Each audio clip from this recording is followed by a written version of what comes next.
Somebody correct me. Good afternoon, ladies and gentlemen.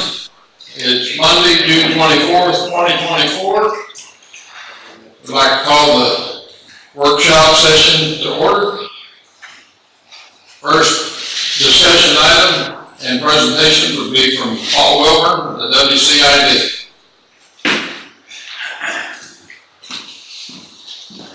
Mr. Mayor and Council, thank you all for the opportunity to speak to you. Now, is that better? Is it recording? Okay.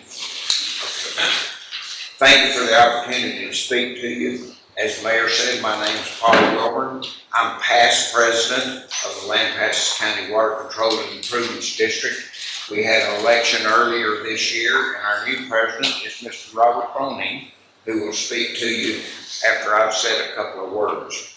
First, I want to thank you for your support in the past when we have requested donations from the city to accomplish the operation and maintenance work that you're charged with doing. And if you wondering on what, we're going to talk to you a little bit about what we think is one of the very most important public safety infrastructure assets for Lampasas County and Lampasas City. Having said that, I'll show you, you have this map in front of you. An awful lot of people have some idea that flood control dams are located on the tributaries to Sulphur Creek, but what a lot of people don't know is exactly where they are, what they look like, and we're going to show you some of that. Where will they be able to see that? Right there? Okay. Anyway. These dams were built between 1958 and 1961.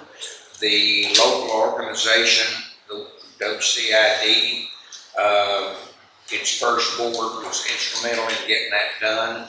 These dams were funded by the United States Department of Agriculture through the Soil Conservation Service. They are located on private property.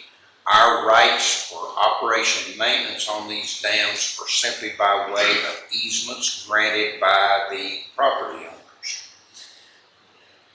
I'll let Robert continue with some history after he shows you pictures of what these dams look like. And thank you again for hosting us. Thank you. Yes, sir. I don't know about this. I guess the first thing I'd like to do is briefly go over the facts that I pulled out of the 1958 proposal to build these dams. Actually, they wanted to build 10 dams, we ended up with 9, because the landowner would not relinquish easement rights to build the 10. On average, Sulphur Creek was causing flooding issues in the city every 10 years. And that dates pretty far back. On May 12, 1957, 400 acres of the town were flooded. Courthouse Square was 10 feet deep. Everybody pretty well knows that. Sulphur Creek flooded has caused 11 deaths in its time. In 1873, it caused 6, and in 1957, there was 4 actually in town and 1 at Gunterman Park. Total damage from the flood of 1957, first estimate was not that high. It was done by the government. They ended up the next year when they were trying to put this proposal together, and they were looking at everything, not just the actual physical damage from the beginning, but it was the lost revenues and everything else. In 1958, it was estimated at $15 million. And I Googled to see what that would be in today's dollars, and you multiply that by 10.41. So it'd be $150 million if you did the same thing without these dams here today. Damage was extreme in 68 blocks of Lampasas in 57. That was pretty significant. 430 families suffered damage to the 50 homes were destroyed, 100 homes, personal property severely damaged, 280 had damage of a significant degree. And 58, the average flood damage and sediment issues over the life when they started doing history amounted to $69,767 a year. That was in 58, so multiply that by 10 for a rough figure.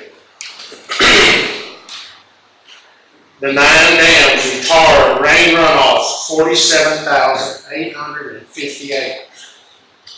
So that's the watershed that they're controlling. Control the output of to the city.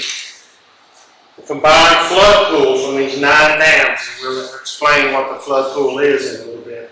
The retention ability is 8,473,400,000 gallons of water. So a catastrophic failure of some of these bigger dams, especially dam number 6, which was the most expensive to build, which 3 other dams feed into it, would definitely impact the city today. Routine annual maintenance had been somewhat neglected until 2014, and they were all considerable brush and a few other things that had to be done. They're in a lot better shape now, but from 2014 to 2020, a total of $408,000 was spent to bring them back into design condition as close as possible. It was mainly brush removal and fencing. In 1958, engineering design was expected to be 50-year lifespan. So they exceeded that. And originally, only 3 of them were designated high hazard. And that has to do with the economic loss that they would, if they weren't there, and also the design is, the hazard classification also has to do with the amount of people. So currently, most of them are out of design for not just that, but the new engineering standards are considerably higher, and most of that money is still funded out of the state, and some comes from federal. And we have some in the queue. We got to reapply, but they're still holding our place in the line. And at Dam 6, the big one, most critical we feel, is first on our list. We have to refile because this year they came out with new criteria. But they still hold our place from our previous filing. So we're in the process of getting that done. And so every one of them needs upgraded. So with that, I'll just push forward to the side. You'll see this, that is the Lampasas River watershed, and the yellow portion is Sulphur Creek watershed. The city of Lampasas is, of course, in that. And the next one will show you, it's pretty much the same diagram that y'all got, it's just colored a little different. It shows all 9 dams and the labels of what creeks they're on. But you can see Dam 6, and it is the biggest one by far. It has Dam 3, Dam 2, and Dam 1 going to. Dam 1 is the one you see on 580 going out toward Bend. It's Dam 1. It's a pretty good size itself.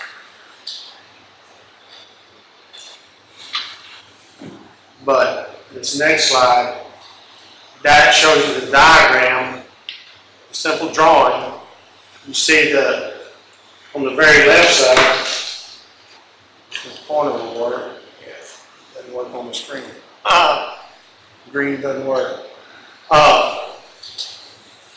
You see the embankment, that is actually the dam itself. You see the principal spillway, the crest, that's the box that sits out in the pond, the containment area. that once the level gets up to that, and you see that dotted line right there, between those two dashed lines is the flood ability of this. Below that, I'll click the next one, it shows the sediment storage. And the ones that you see that are holding water whenever you're out and see one of them, if water's not going through the emergency, what we call the primary spillway, the principal spillway, if it's not going through the pipe, then that is a sediment pool. It's still not full of sediment. In 50 plus years, most of them still have the ability, and we will look at pictures in a little bit, when it was kind of dry when they took these drone pictures. But you see, that's your flood storage. It's between the dashed lines. And what that means is, once it gets up to that, then it's going to start coming around the emergency spillways. Most of them have them on each end. And those are the protective dam to keep it from failing by breaching the dam itself. We've never had one go over a dam. We've only had, all said, only one time we've gone around the emergency spillway since we were built. And the top of the embankment, if you have one ever go over a dam, it's not constructed to have water going over the dam. And none of these are designed for that, because they're just dirt. Some of them got a lot of rock on them, but they're not designed for that. Now we go to Dam 1, the Nash Dam. It's the one on 580. And it's a pretty big pond, and it backs up a lot of acreage if it had ever an emergency spillway, which has never been there. How much does it cover, Paul? Yeah, It holds back. when that sediment pool is full of the primary spillway, it backs up about 70 surface acres. And when it's up to the point where it run around the emergency spillway, it backs up about 350 surface acres. The reason I stepped up here, can you all see this? I got it on the computer screen. Well, excuse me. Everybody that knows me knows I haven't had no internet. But actually on the left upper part, it shows where that dam is in the system. Of course, you have the drawing, it's the same drawing. But dam number 2, which goes into dam 6 also, and it's pretty impressive, but you'll notice something different in this one. See how in that's your emergency spillway, that where the 2 berms are coming around that all looks flat. That one just has a single spillway, emergency spillway. But it has those deals in the corner to keep it from to help control the flow, to make it stay all the way across instead of eroding during an emergency situation. To try and control the flow of water. And this is dam 3.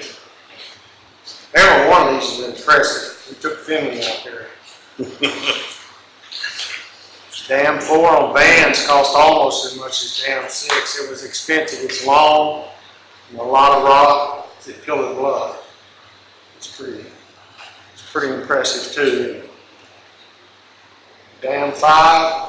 Notice you don't see any water on that one. That's on Burleson. Yeah. It's right out here by Paul's house. Upstream of the Burleson Creek subdivision. Yeah.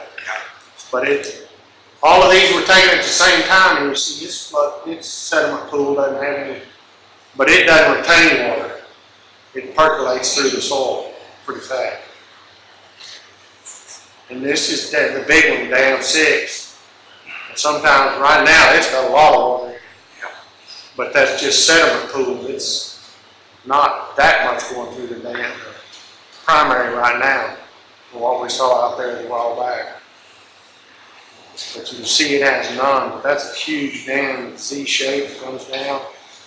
It has a big spillway on each end. And it's 50 foot tall where the creek is. It's pretty impressive. They've got some boulders in that dam to protect it. This is dam 7. That's the one you can see from the tennis courts. Willis, if you know where to look.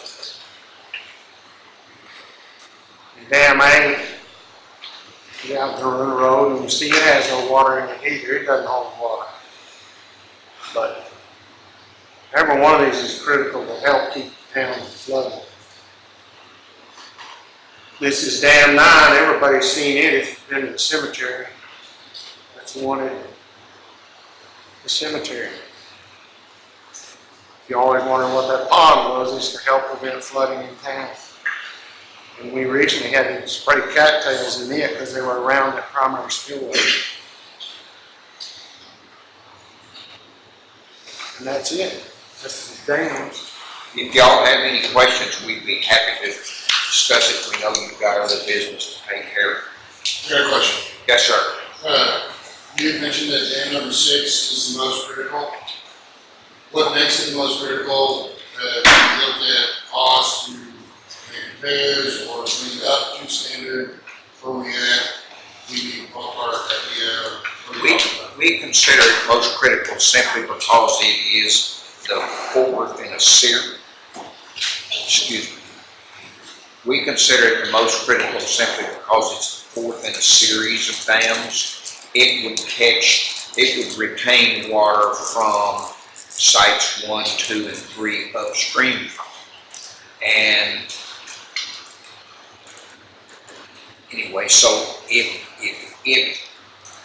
in our process of upgrading these significant hazard dams to high hazard standards, we figured that that's the place we ought to start. You know, we wanted to pick on it first to get it to the new engineering standard and to harden it up enough that it holds up. Because the engineering standard now requires that they reduce the amount of slope, especially on the backside.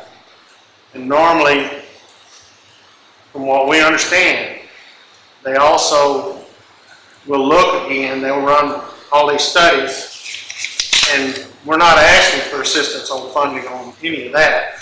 There's no way Lampasas, they ran a preliminary study on it. It's over $17 million to redo that dam to the new standard. And I doubt that'll touch it now.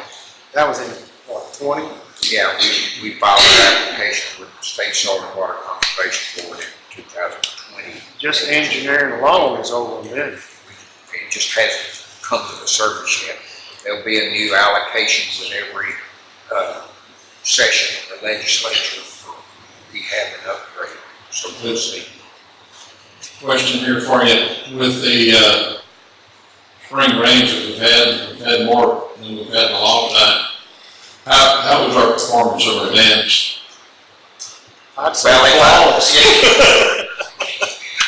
Yeah, I second that evaluation. Yes, they did what they were supposed to do. And we went around and checked several of them, those that it was too muddy to get to the dam itself. I looked at on the downstream side because I know where the creeks are to come out of there, come out of each dam.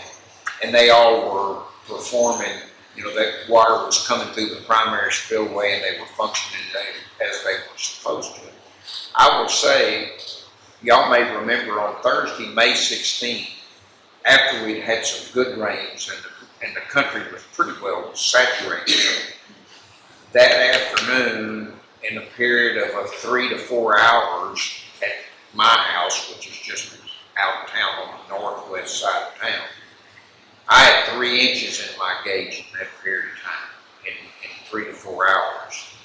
And I don't have a scientific way of backing this up, but I'm pretty confident that there'd been water in the downtown area had it not been for those dams on that day.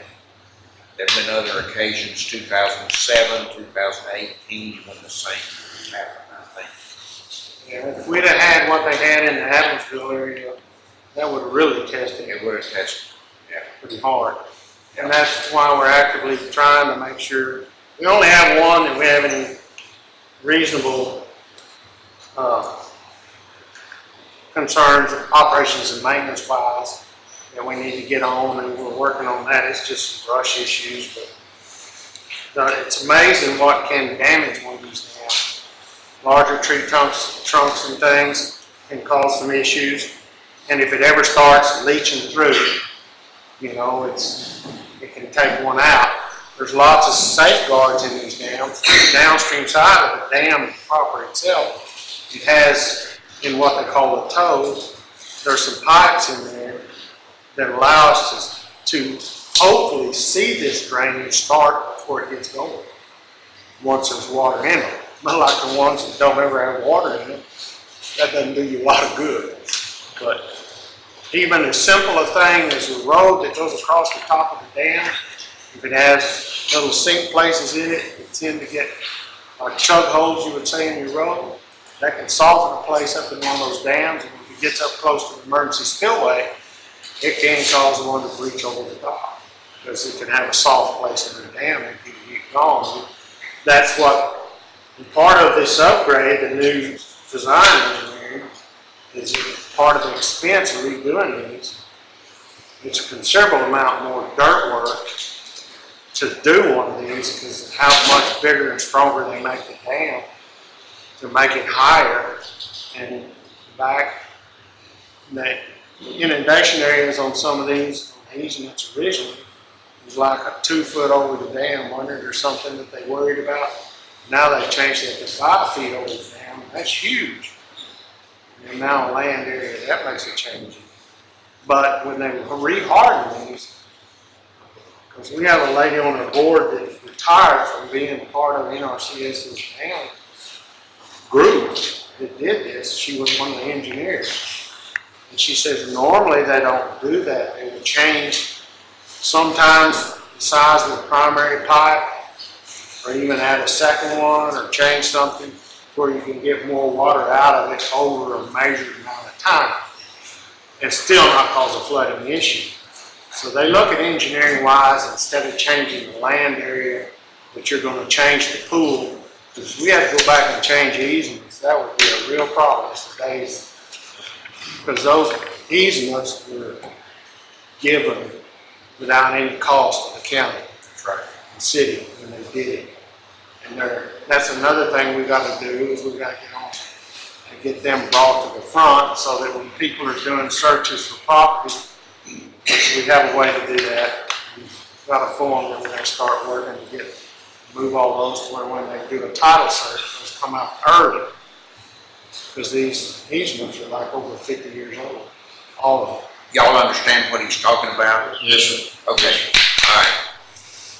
We know that you're in the budget consideration time for city council. And I will say that traditionally, when we have made requests of the city has granted us $10,000 in a fiscal year. And we would like for you to consider what you can do, hopefully in excess of that. One thing that we're looking at is, of course, you probably know that our board is comprised entirely of volunteers, and all the management of this operation and maintenance that has been done historically has been done by one of us overseeing the whole thing. And at some point, we think that we would like to get to a place where we have at least a part-time person employed by city, employed by county. We don't have this all worked out yet, but whose job it is to focus on the maintenance of these flood control dams on a routine basis, rather than us volunteers remembering, well, we better check this, we better line up that. And so I throw that out just to tell you that that's on our mind. And when we make a request for additional funding, it's not going to be to fund a full-time employee. It's going to be for help doing what we've always done. But we are looking down the road at that subject. Also, speaking of the brush control, the only one that we have any real concerns of right now, well, it's not the only one, but the one we're focusing on is dam number 1, which is also a big one. And we got our first guesstimate on doing the brush control on it for that one dam, $9,600. Brush control on it. Just the poison. That's not removal. Any other questions, folks? No, we appreciate you guys, and thank you for what you do. Thank you for allowing us to speak to you. Yes, sir. Thank you. Item number 3, discussion and presentation of the Lampasas Central Appraisal District, LCAD, year 24-25 budget. Mayor and Council, I'm going to turn this over to Susan Jones, who is here to provide the presentation, but I did want to call your attention to an email I sent out, I believe on the 21st or the 20th, regarding the CAD's board's work on Thursday evening, June 20th. I think to a person, they made significant work on their budget, reducing the expenditures from approximately 1.1 million to 890,000. The board, I will let you know, the board did not formally approve their budget. They plan on taking that up, I believe, July 11th, and Susan can certainly confirm that. The point in time that they actually approved their budget, my understanding is that's when the window starts for the taxing entities to take consideration of their budget, whether it's approved or not. So you do have a corresponding action item on the regular agenda. However, I would suggest you might not take action on that at this time until such time as the board approves their budget. We do have a board member in attendance as well. Chris Harrison was here, actually in attendance for another matter, but he said if you had a question for him, he might answer it as well. But I'll turn it over to Susan at this point.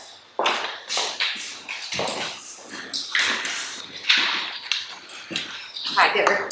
Thank you all for having me today.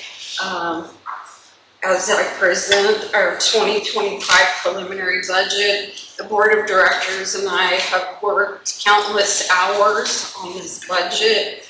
We have had meetings, we have special call meetings as well. So we created this budget in mind to best assist the taxing units as well as the taxpayers and of course the appraisal district staff.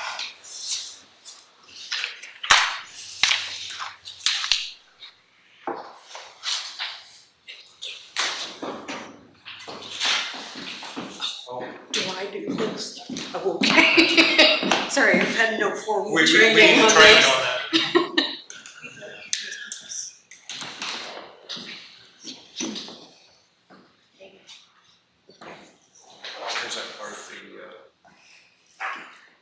Thank you. Perfect. Thank you. So we're going to start with slide 2. Slide 2 is a list of the constituents that LCAD serves. Up at the top is, of course, the state of Texas. The state comptroller's office governs the appraisal district. They're the ones who tell us that property values must be between 95 and 105% of market value to be considered acceptable. Otherwise, school funding is in jeopardy.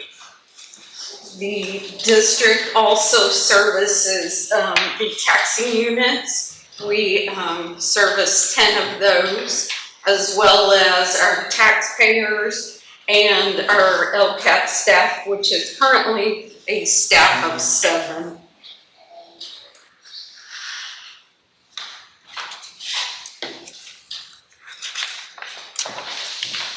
And hopefully you all had an opportunity to read through these slides. I don't plan on reading each slide. I'm just going to do some brief highlights of each.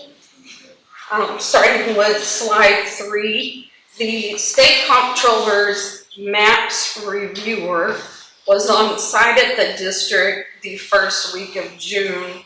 So with the state, they give us a property value study every other year. And those alternate years, they do what's called a MAPS review. When I say a MAPS review, it's about 93 in-depth questions on everything that we do as a district, whether that be budget, appraisals, elections for board members.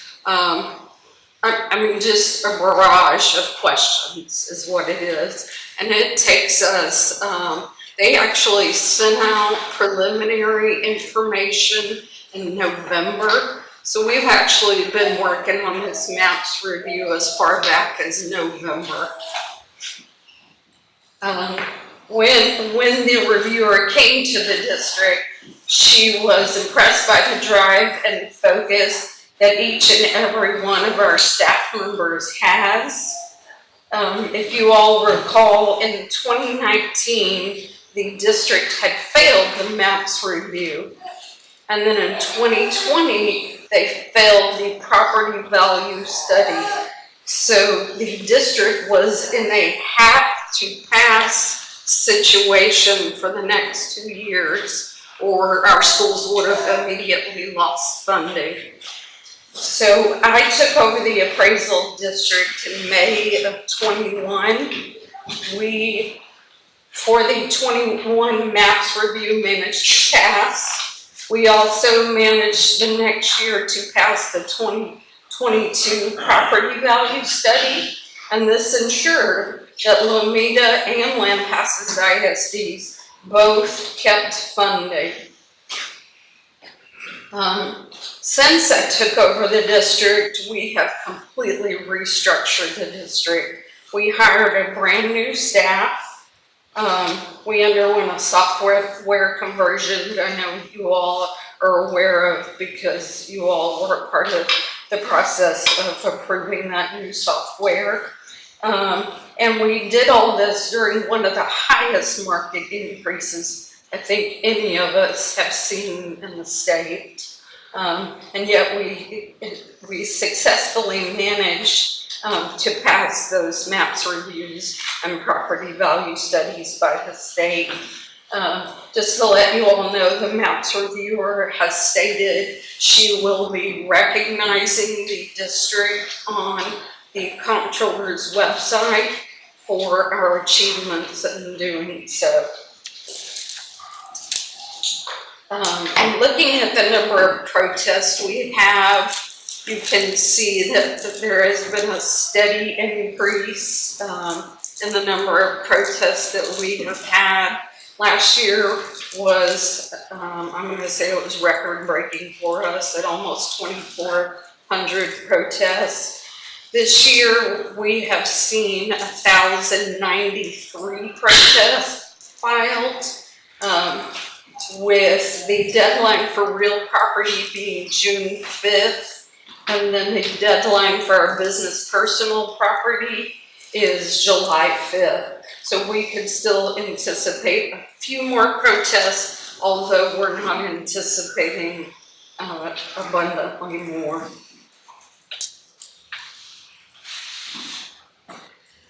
This next slide shows the goals and priorities that the district has adopted this year. We adopted a new mission statement.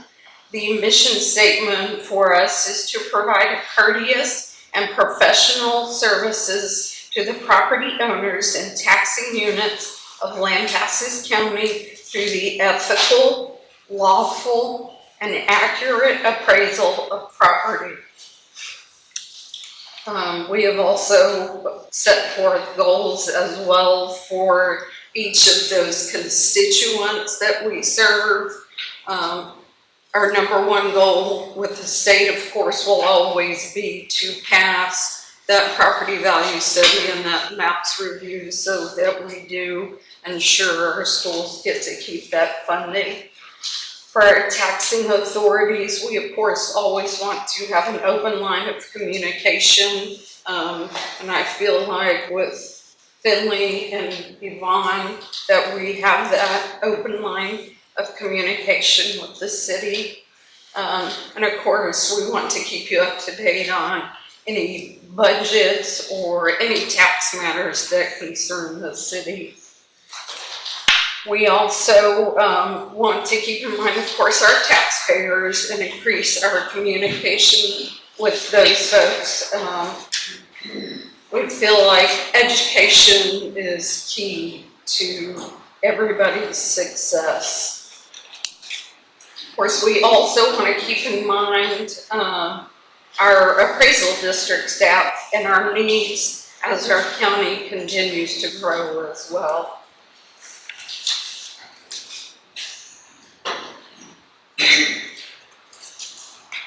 This next slide, slide 5.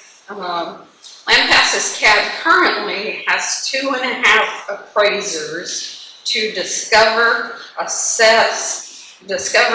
assess all new construction in the county and to reappraise 1/3 of the county each year. The state also continues to pass new laws requiring districts to do more. Some of those new laws are going to include create and maintain an ARB website and to review current homestead exemptions to make sure all those homestead exemptions are still valid. Due to this, due to the lack of resources and necessary staff, these responsibilities are they are prioritized at our office and are at times delayed. School districts, we know, have been mostly affected by all of the law changes, such as they increased the homestead exemption from 40,000 to 100,000. They also did the refreeze on the over 65 folks, which if you're over 65, a majority of those folks saw their school taxes go to 0. This year they have passed the 20% circuit breaker on all non-homestead properties, and imagine how much harder it would be for schools had we lost that funding with the new laws that took place.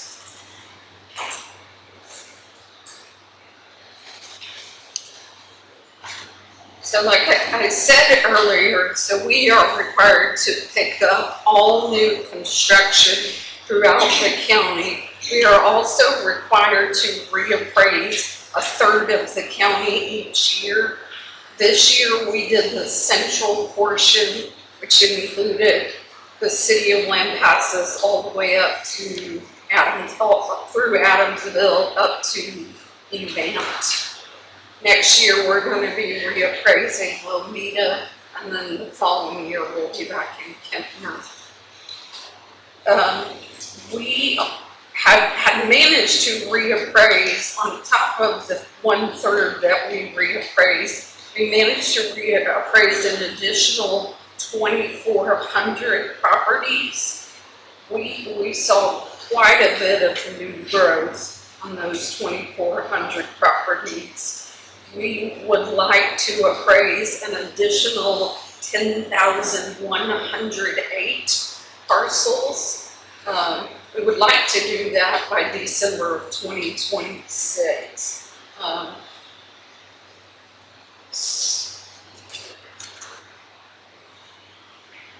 This next slide shows you our current staff members along with our current salaries for 2024.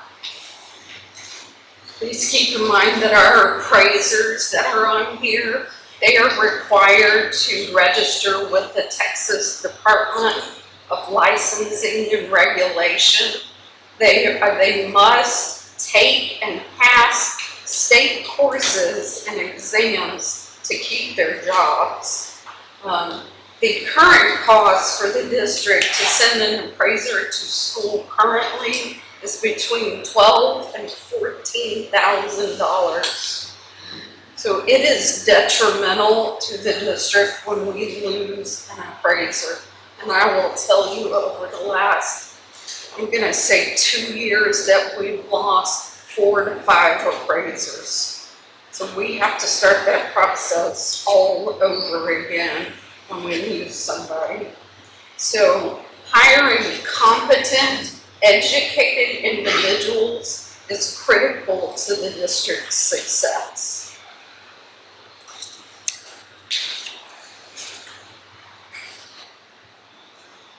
The district completed a salary study for 2025.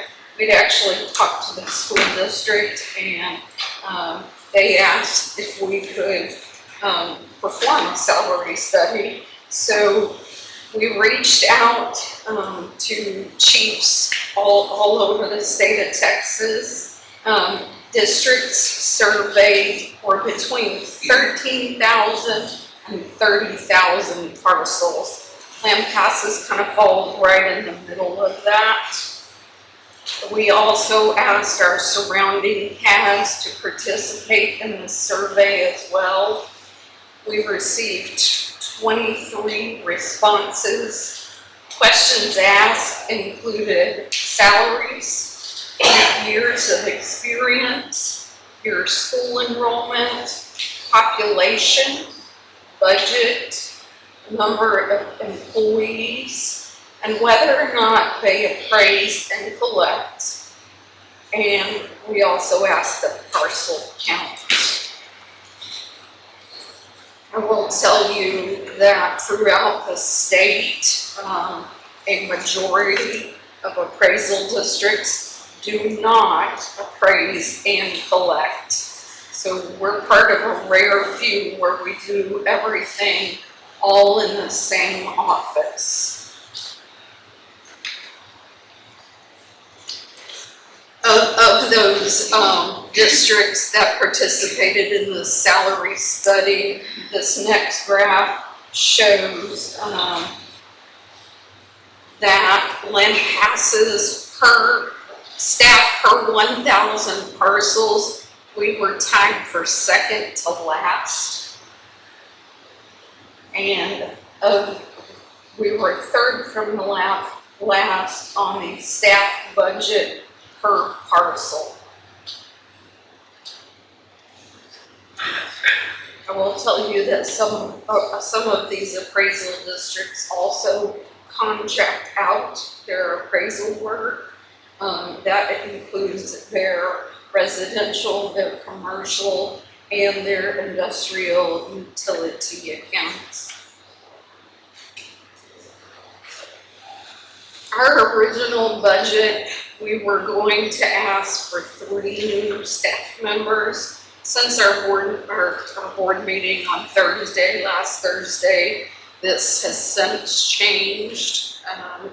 We initially were going to ask for a deputy chief appraiser and of course all of these positions we were hoping would help us to be able to get through those 10,000 parcels that we needed to reappraise, as well as assist with the growth in the county, and to also assist with legislative changes brought down by the state.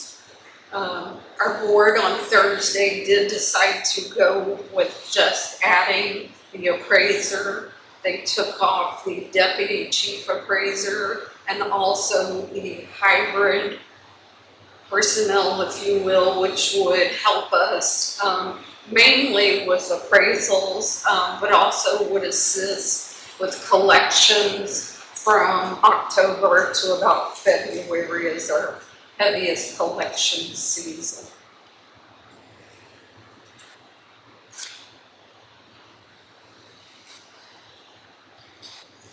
This next slide, you will see the changes that the board has made. Like Finley had mentioned earlier, the district had initially proposed a $1.1 million increase, or $1.1 million budget.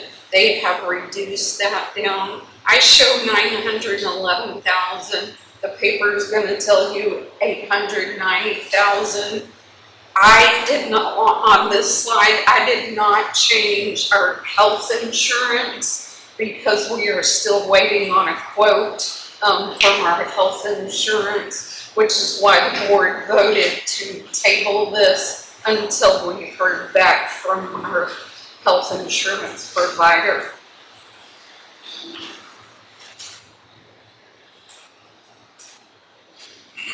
The next slide, the board did vote on our salary increases for our staff to be 3% this year, with the exception of the appraiser supervisor, who would have additional responsibilities with training new staff members that are coming onto the district. And you will also see that additional appraiser that we wish to add this year.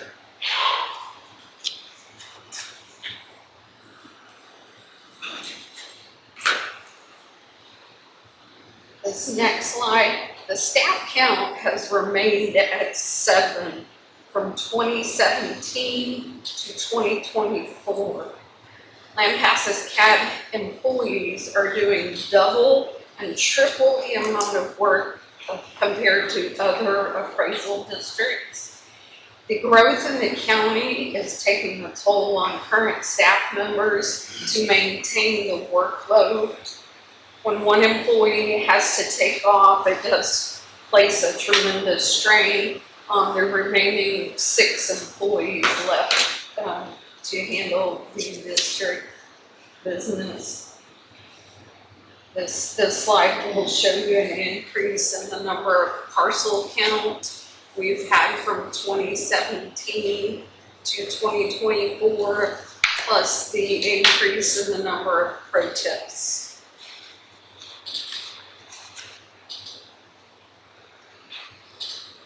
This next slide shows you the sheer growth of the county.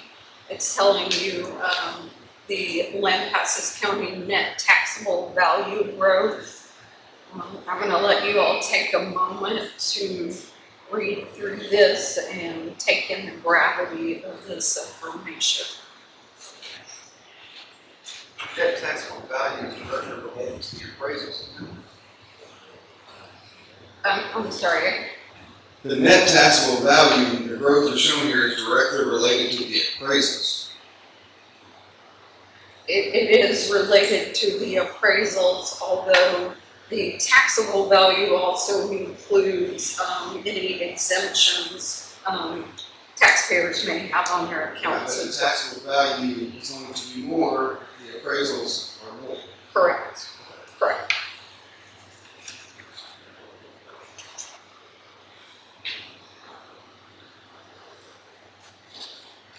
This next slide shows you the total tax levy that the district has seen. You will notice a decrease from 2022 to 2023. This decrease is due to those legislative changes, the 40% to the 100% homestead exemption. Those things that were put in place by the legislature. Also, please note that if collections were split like it is in most districts, the tax assessor collector's office actually takes those tax dollars in. We would never recommend to any taxing unit to split those. We have done quite a bit of talking with our delinquent tax attorneys. They have clients throughout the state. They say that it works better when you're all in the same office. So please don't ever think that we wish for it to be split. But please note, if it were split, those folks would need to hire additional staff to help take in these tax dollars, because we do take in millions and millions of dollars.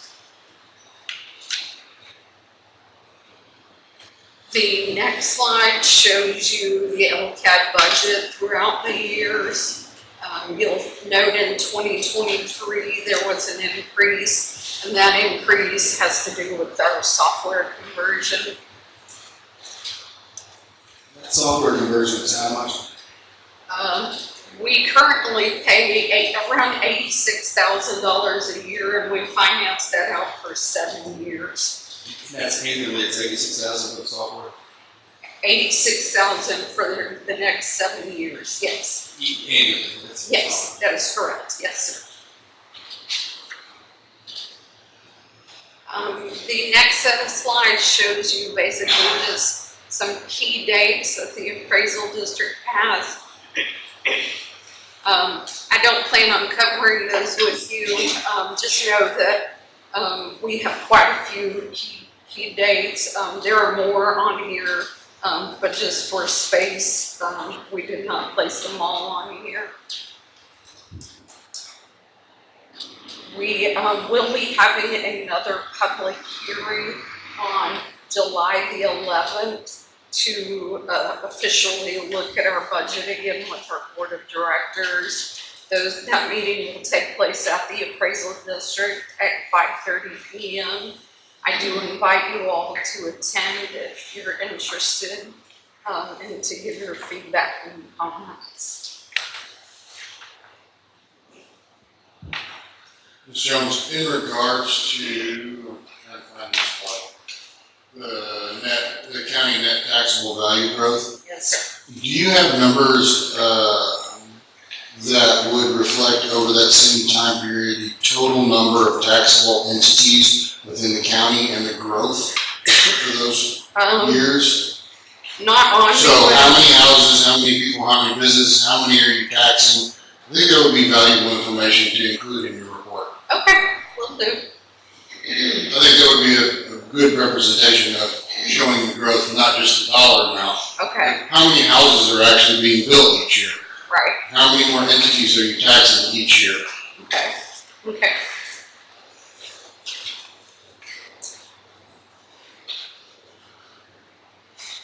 I got another question. Can we go back to slide number 12?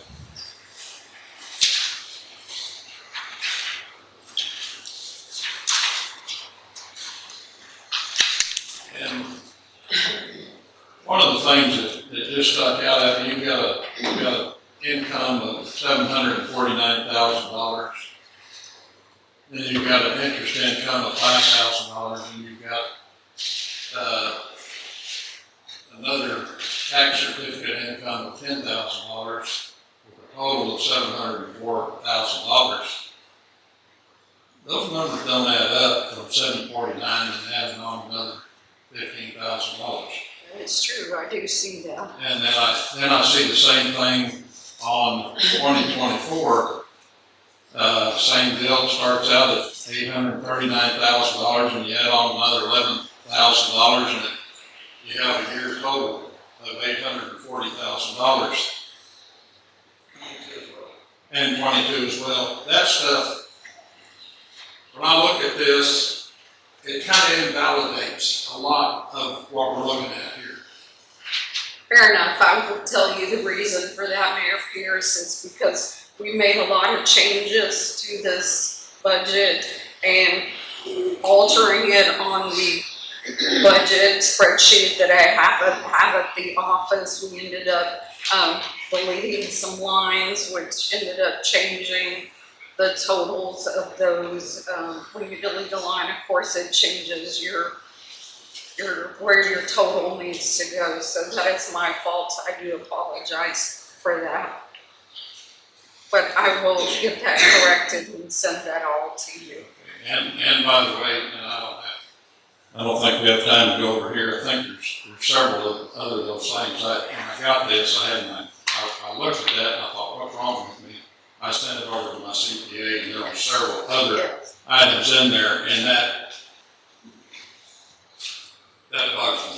Right, I do apologize. Like I said, we had made so many changes to it and I was trying to put it together quickly along with doing other things, so I apologize. issue with, so this consultant says that the geo map, like you wanna go look at your parcel that you own or that someone owns and do research on there. And I've looked at properties I own, properties my clients own, and more times than not, it's not right. Is that ever gonna be addressed? It actually is. Our board actually voted this year to hire a mapping company called BIS Consulting to assist us with getting that. They've actually already started the process.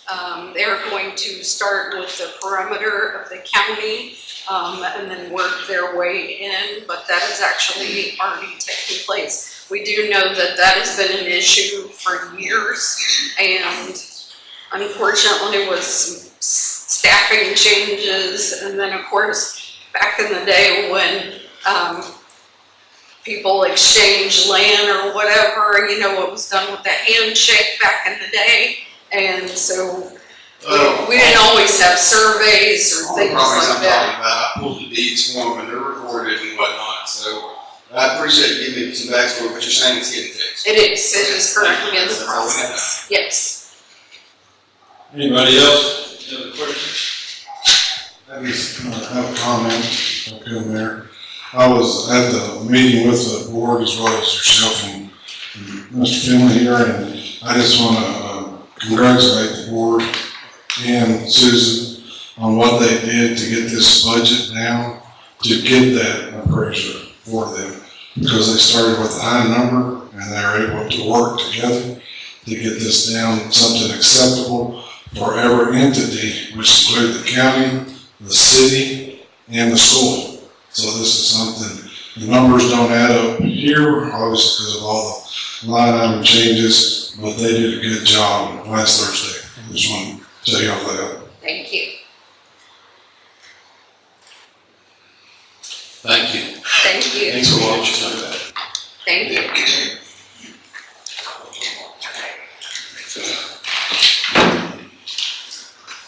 Next item up is number 4, discussion regarding the draft lease between the County of Lampasas Rodeo Association and the City of Lampasas regarding the use of the 580 Sports Complex Rodeo Arena. Good afternoon, Mayor, Council. This is an agreement that we're bringing back. We did have a discussion on this at 2 councils prior. We've had a few meetings with the groups and the parties of interest, and we kind of went back to looking through what was asked of us as far as staff. So what you'll see in this lease agreement, many of the things remain that were legal items. They're in black. The things that we did change, and I'll go through real quick, are in red on this document. You also have, and I believe the city secretary left this on the dais for you, exhibits A and B. Exhibit A is actually the layout for what the actual lease covers as far as the arena area. And then the County of Lampasas Rodeo Association Arena Rental Agreement Contract, which has some of the updates that was requested as far as costs and public use costs. So what I'll do is, if you'll allow me, I'll run through some of these high level on the red changes that we did make. The very first one was 1.2.2, which is page 56. Limited extended hours and condition related to operation of special events. So I think last time we were here, I think there were some unknowns. What is a special event? Tell us what that is. How can we define that? There's a definition now that basically says those events requiring extended hours and or ticket sales and or use of all parking areas and or permits that are required by city ordinance. So it covers a multitude of things. It doesn't have to be one. It could be all 4. It could be 2 of those. It could be 1 of those.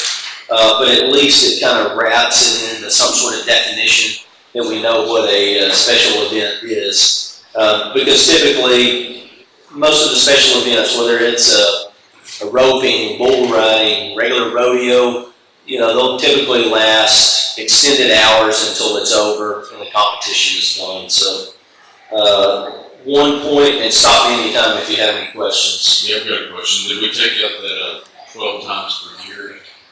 We did. So not knowing, and after we talked, the understanding was we don't know exactly how many events. I think the intent is, initially it was large events that we were trying to kind of condense. However, the language in here, as you go through the contract, it's still a coordinated effort as they schedule with the city. So if we have events that are in conflict, the main goal is to make sure that those events are not in conflict. So if we have a Midnight Madness softball tournament that runs all weekend and we need all the parking, or we have, you know, who knows, some big event out there, we still control that. It's not exclusive if we need to use that. But yeah, that's not knowing, I think the first year, and I think that's something that we kind of kicked around. We don't know exactly. I don't think the Rodeo Association or anybody else knows exactly how many events or what events, but I think it's a good thing to revisit for sure next year. But good question. 1.2.3, which is consumption of alcohol. I know there was some confusion on that last time. We did take out all the sales. It basically references now and real consistent with our ordinance. So those changes were made. Skip to page 60. 3.4, which is public use. I'm not going to read this, it's not very long, but basically one of the changes is, like I mentioned to Councilman Hernandez, how the schedule is agreed upon by both parties. We both have input. And again, it's, you know, on occasions when the city council sees fit to have some public events out there, there's no charge obviously to the city for having those events at the arena. So it wraps that up in the public use item. Page 61, which was 4.2, which was an ad. This actually covers, if you look at 4.1, which is right above it, basically the leasee's obligation, which is they're responsible for sole expense, labor, repairs, maintenance, grounds upkeep. 4.2 actually gives the latitude if there is a point that council would like to be either financially involved or provide labor for maintenance. It does not preclude council from doing that, so that's in there. There's no obligation, however, at such time that you see fit, it can be something that's accounted for. Page 64.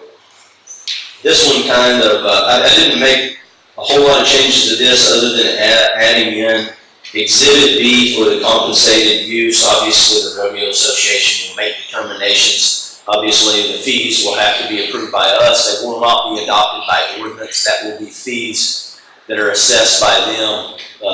But wanted to make sure that was clear. And the one change that we did add is Exhibit B. So if council sees fit to approve this agreement, it covers what the fees would be going forward for the next year in that Exhibit B section, which is a public use fee that was added, and it's $25 an hour up to 5 riders or 5 users. You know, it excludes, I think there's some things, if you look at that one, that it does exclude for public use, which was, I think, lights maybe. There's a couple items on there that. Yeah, pins, shoots, lights, water, and if needed, that would be something that you can work with them. So that was the change on that one. Page 65, 6.3, which was security, and I know there was quite a bit of feedback on, you know, how do we need to manage security for large events? What constitutes a large event? So in ordinance, section 54, which is a parks ordinance, it actually covers that. Details non-alcohol consumption, security required versus alcohol consumption security required. And so attendance, that's why it's actually called out here in the sentence before you get to the end. 25 or more persons. The way that the ordinance is written, that's kind of the trigger point for non-alcoholic events. So 25, if there's alcoholic events or if there's consumption of alcohol, then that's a totally different, it's covered separately in there where you do have to have security. Again, It will revert to the police chief for approval if he sees fit. He sees something where there's a need for more security, it's still in his purview to make that decision and that approval. So 6.3, it says or involves in anticipated special events. It's only the 25 persons or more. It doesn't go by 1.2.2a where we have ticket sales and all that stuff. For a special event. It does. That 25 persons is what triggers an event as far as non-alcohol consumption in the ordinance. So covered in here where it describes initially in that person, it's when required by city ordinance, uniformed personnel. And when you get down there, that's kind of the trigger point for uniformed personnel if there's no alcohol consumption. It's 25 persons. It's 25 persons.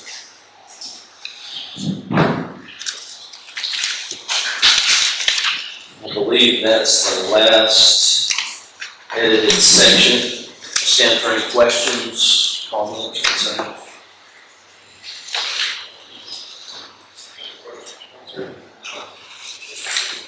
Good. Sir, thank you. Thank you.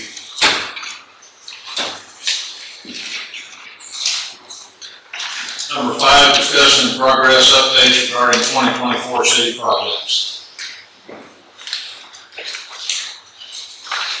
Good evening again. I've got a quick layout, kind of percentage of where some of these projects are in light of Council Williamson passing away. He had requested we talk a little bit about this. I know we talk about this in CIP, but I think it's always good to bring it to council and answer questions. What we want to try to focus on is capital improvement projects that are either in the queue, being designed, being constructed. You know, where are they right now? I think is always a something he really liked to be updated on. So basically, I'll run through these, stop me, ask me questions. The first one is our generation backup design project that was recently moved back over to M&S Engineering. It's in the engineering phase, and it's at the point, I have 75% complete on here, but we've met with them. I think we finalized all of our comments, so they'll be wrapping those plans up probably, I would hope in the next probably 2 weeks where we have something. We've got sizing now for the generators. They've done a good job at looking at ways to cut costs, to save costs for us, such as at the wastewater treatment plant. We had a pad. We'll be removing an old building where we were trying to reuse the pad possibly for the generator. Structurally may not be able to do that. However, our some of the switching and the gears for the electric system can be moved over. They're fairly new and can be reused, so we'll save some significant cost on those transfer switches. But that project's moving along well with M&S Engineering. Turner Field Lighting, and I know this is one that's come up at council quite a bit. We talked through this in the last several years in CIP. I think everybody's well aware. Turner Field, we're kind of on our last leg as far as lighting goes. We've been actually moving lights around, trying to keep certain fields lit. So I think we're at that point, and that'll be something we'll bring back to council to approve a budget. But what I would like to talk about is we actually have 3 different options. We feel, our staff feels like one of the options for this project, doing it through Techline, which is an LCRA company. They're already basically, everything's been procured. We use them now. We can purchase whatever as far as electrical things through them. They actually gave us a proposal. It was about $249,000 for all the materials, poles, lights. Our electric staff can do some of that work. I believe our electric superintendent thinks it will be somewhere between probably 70 to 80,000. That's the transformer, switching, conduit, pulling wire, those things that we can do. And then also there's a piece there for the drill shafts for those steel poles. They're a lot larger diameter than what we're capable of drilling with our electric truck.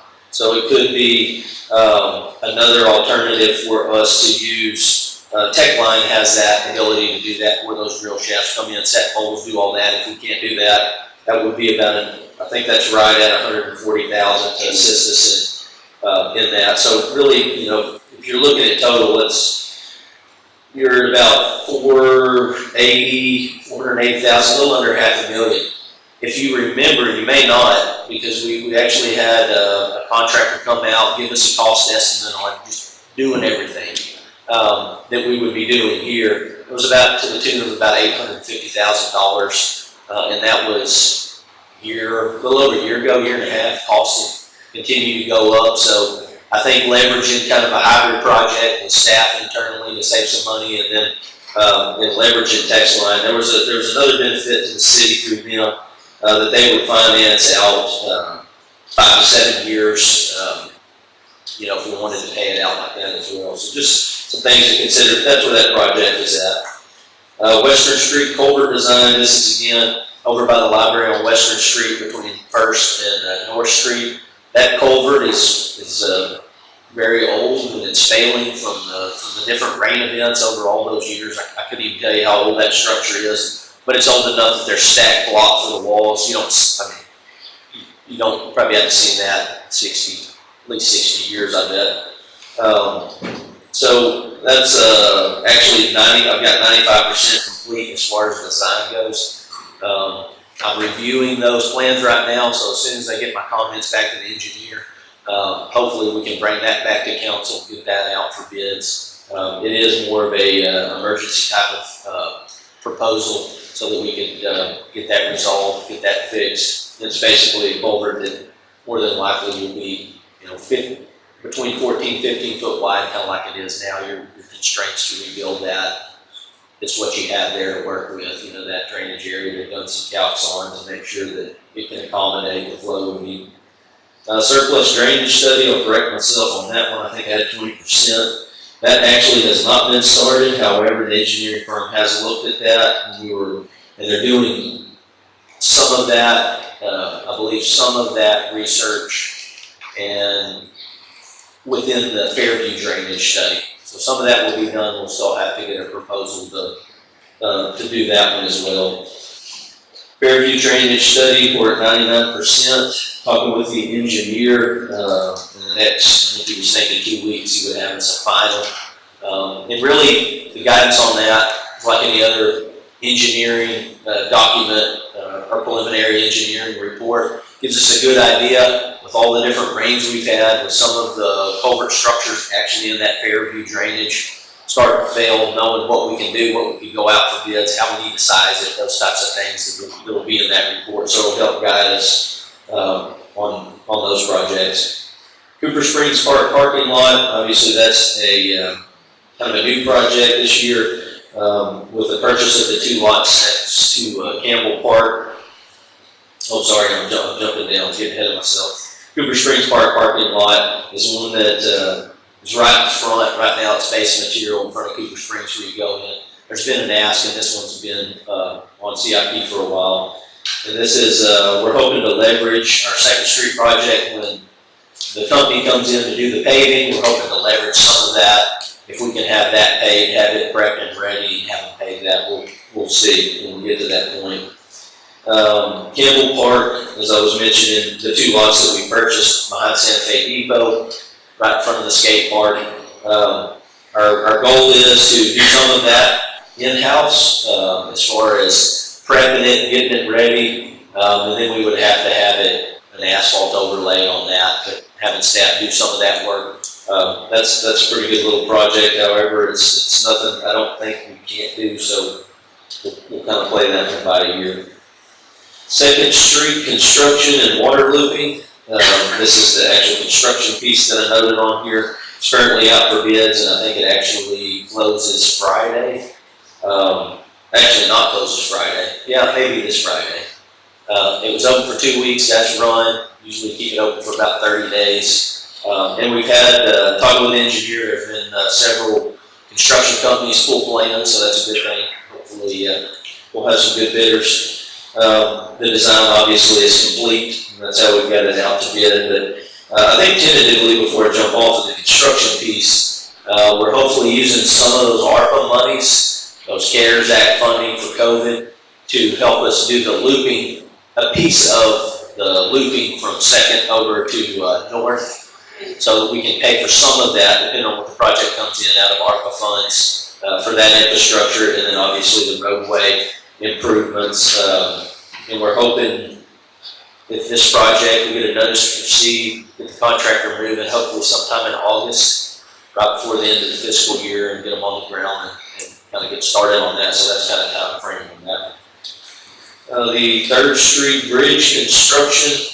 If anybody's been down 3rd lately, after you go by the 4-way stop heading towards the railroad tracks, there's been a boring company that's had some difficulty adjusting an Atlas water line due to some rock and other things that, you know, if you live in Lampasas, you kind of expect to get into sometimes on these projects. But they're moving utilities right now. We have a few poles to move. This is actually a TechStop project. It's an off-system bridge project. So there was no cost to the city. We were lucky. There was some in-kind match initially. That was waived, and they had enough federal funding. So our assistance is basically moving some of the utilities out of the way and working closely with them and some of the property owners. So if anybody has any questions for me, I'll go ahead and answer. Thank you.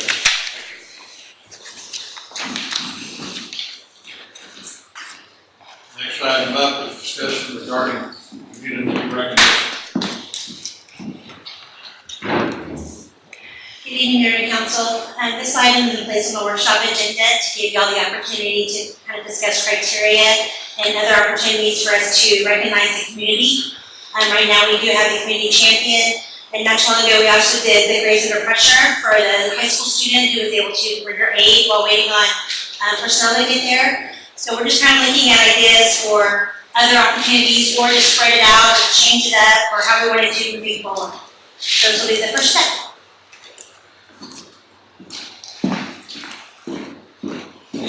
Yeah. I don't know the criteria and I have none of them. Well, that's what we're doing here. Yeah, I mean, like, what is the current criteria? I don't think we have a current criteria. It's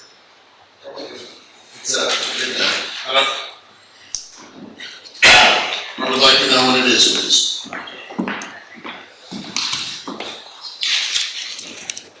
Currently, for example, we can use the proclamation for the community champion that we have. And this is kind of outlines the criteria they're looking for to recognize this type of individual. So it's to honor anyone or any organization in the community for their leadership, volunteer work, community involvement, and the willingness to support and improve the quality of life. Honoring a community champion creates an example for the rest of the community to follow, emphasizes that community service is important, and shows that one person or organization can be effective for change. Honoring a community champion makes not only peers, but others engaged in community service feel that they are and are hard working, contribute, are valued and appreciated. And then whereas the community who recognizes real heroes and someone who strives mightily and selflessly towards a goal and is committed to making things better for everyone. So this is kind of a rough of what we've done for the community champion, but we can also modify, change, add something. Right now, we currently have this open to do monthly. We normally recognize them at the last meeting of the month. We don't have any stipulation as far as how many can be awarded. We pretty much have used that for the community to outreach and recognize individuals who they feel are deserving of this award. And I think one of the items up for discussion is community champion, if they're working in that particular environment, say for a nurse or a doctor that is currently doing that, does that qualify for a community champion? Or is it someone that goes above and beyond? When I made the comment, we didn't have a criteria. That I didn't mean that we didn't have that criteria, but Is it more volunteer worker or occupation? yes, yes. Is somebody doing something other than what is their job? Right. So, I mean, I think it, like, personally, I believe it should be based on volunteer work, probably. There's a lot of people that do a lot for this community. Yes. Very involved. And so I think everyone's so proud to be a part of this community. But I think it's just kind of, at least personally speaking, it was getting to a point to where we're awarding this community champion every time we're getting up here, it seemed like, and it kind of takes away from some of the Yeah, absolutely, it's more of a participation group, it's kind of how it's going. And having a specific name based on a person in the community, kind of, that way it takes away from the general community aspect. I don't mean that as a personal attack or anything, it's just the way it looks, I don't know, if anyone else feels the same way about that. No, I agree. I agree. Agreed. Like this community channel. Should it be a quarterly, or how do we want to recognize? There should be one quarter. One quarterly, and that nomination will go to the city council, how will that work? I agree, one quarterly and those nominations should be set to council. Well, hang on, do we want to box ourselves in on that? And, I mean, in case there is, I mean, we could have, Yeah, no, I agree with that. The one thing Becky's brought up before too is like that grace under pressure, award or recognition we get. I mean, I think, based on certain circumstances or, extraordinary circumstances, there's probably, we can have any proclamation we want. I mean, Recognize, yes, absolutely. Yeah, to your question, Mary, putting a proclamation in any town versus the community champion award, which you can limit to a quarterly. So you can cover both bases, what you're referring to. And you don't have to limit it to just one person, but you can have more than one quarterly for that. And it's a fluid recognition instead of every city council, we have a community champion. So, David, so I'm understanding that you're saying is like, we could have 2 or 3 community champions this quarter. Yes. Like, like to choose from. yeah, Yes. or no, let's say for example, that 2 people show up with multiple nominations. They're all deserving. I mean, is this the Academy Awards, we're going to pick one, or is there a possibility that we've got 2 that are really just outstanding?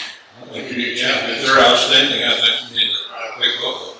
I don't think it needs to go with every single person nominated, but Oh, I agree. I agree. That's why I think it should go to the council for at least a little bit of review and the mayor for sure. I don't know what's the selection process now.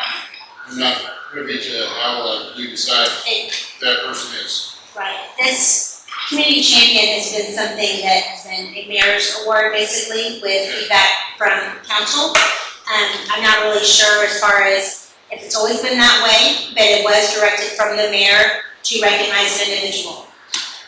Currently now, I send it to the mayor and the mayor pro tem on most cases for them to review, and then I notify everybody of what those recommendations have been going forward to the meeting.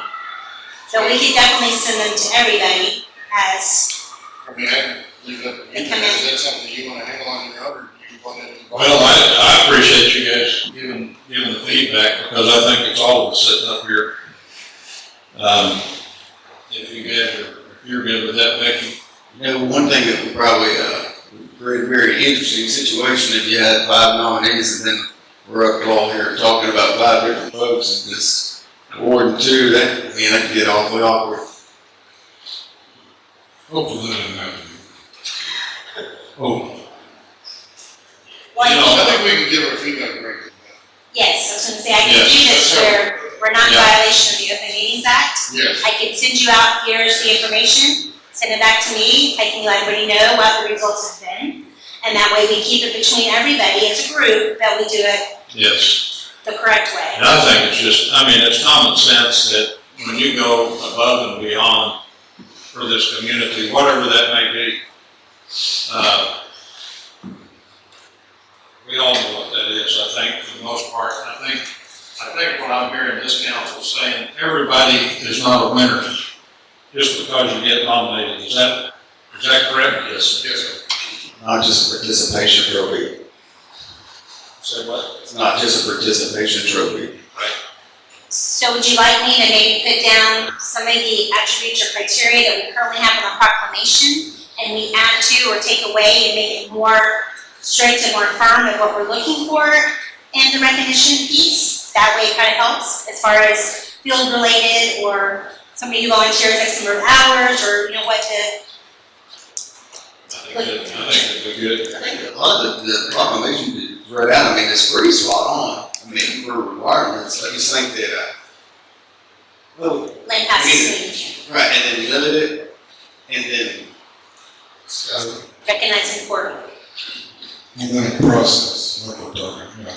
And would you like me to maybe research some other opportunities similar to like the Grace Under Pressure that we did and something else that comes up or those one-offs that we get because someone does need to be recognized and that was something y'all can do for the community as well, like when instances come up? We absolutely don't want to box yourself in. I mean, if there's somebody that just does something absolutely phenomenal, you know, we want to recognize that person. I'll have something together for the next week. get y'all with this meeting there. Just want to recognize you on that. Thank y'all.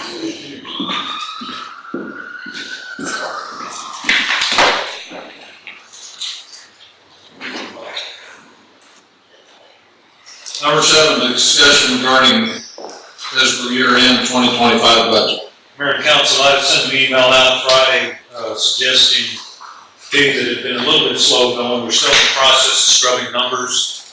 Again, our goal is to bring you a good, solid starting point, balance. We do want you to continue to consider dates and topics for workshops and staff presentations. In particular, the one I think I mentioned to you more than once is the need to take maybe a little bit closer look at water and wastewater costs and fees. But unfortunately, I don't have any further to report to you other than we're continuing to work to get to the starting point.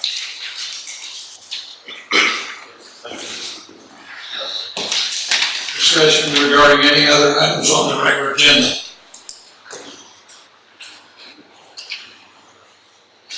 Get a motion to adjourn? Adjourn the workshop session. Second. And I say we need a 5 to 10 minute break. We'll be back. All rise.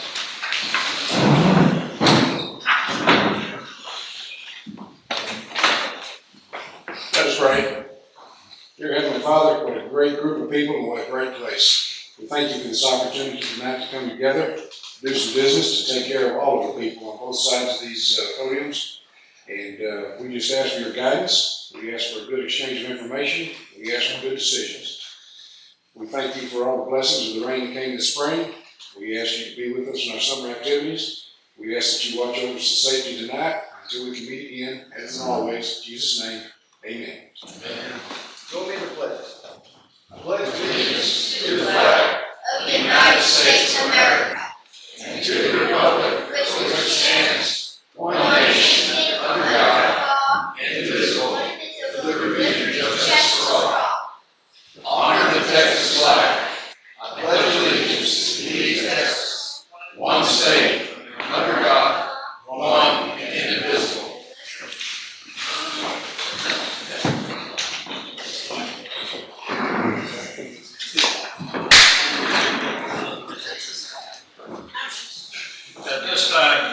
At this time, I want to, we've got an empty seat over here tonight, and I wanted to honor Chuck Clinton Williams, that passed away last Tuesday at the age of 75.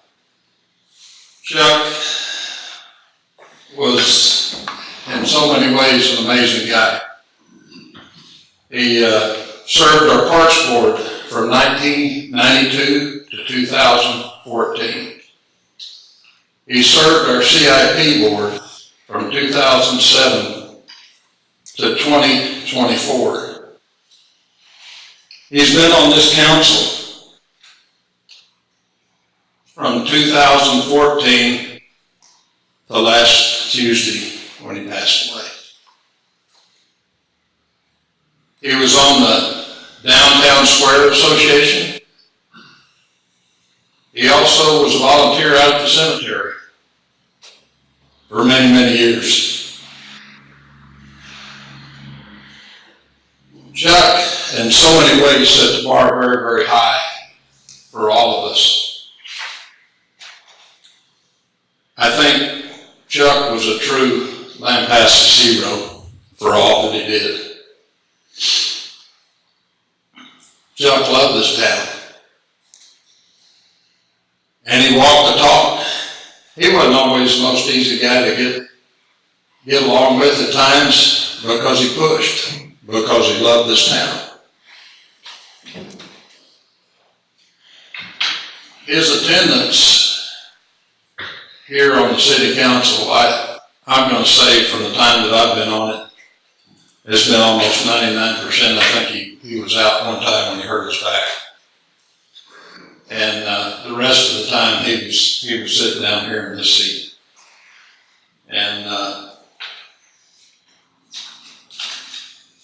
I know over the years of talking to Chuck, his desires was that all citizens here in Lampasas be heard, their voices be heard. He wanted things to be taken care of. He was very conservative in his financial responsibilities here to this city. And I think that's why we're in as good a shape as we are today, is because he did care about our finances. Lampasas, Chuck Clinton Williams, he loved Lampasas. And I just want to honor him this afternoon, just with a few minutes of silence for Chuck. I ask if we, as we take just a few minutes of silence, a couple of minutes, pray for his family. Pray for the city. And pray for this chair down here for the next guy that Chuck has set the bar high on. And Chuck was a warrior. And he fought for the citizens of Lampasas. And I'm a better man because I've known Chuck over these last several years. So at this time, if we could take just a few minutes.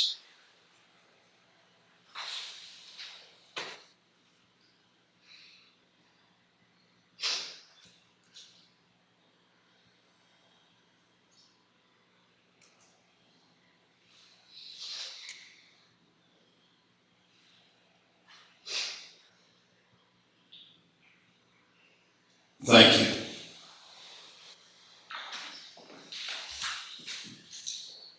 We have a few proclamations and presentations tonight. The swearing in of Officer Gene Drake.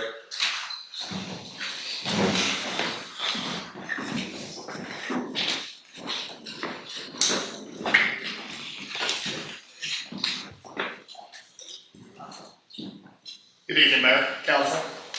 It is my pleasure to introduce you our newest officer, Gene Drake. Gene brings to us 10 years of law enforcement experience. Prior to working for us, he worked 6 years with Houston PD. He then quit at Houston PD to go work in Colorado Springs, Colorado, where he was employed until he came to work for us back in April. As one might do, Gene missed Texas. He has some ties here. One of them being his sister, our city prosecutor, Jackie. Jackie, do you mind coming up here? I'd like for you to pin him tonight. Gene has currently just started our field training program. We'll be working with him throughout the summer. By next August, he'll be filling one of our SRO positions. All right. We're sure glad to have you, Gene. Oh, thank you. Judge Goodell. All right. Ready? Raise your right hand, repeat after me.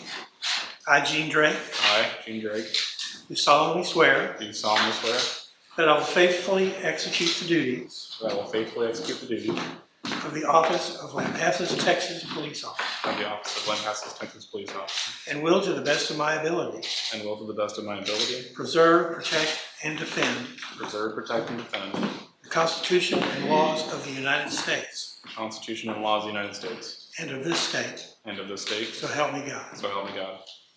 Congratulations, welcome.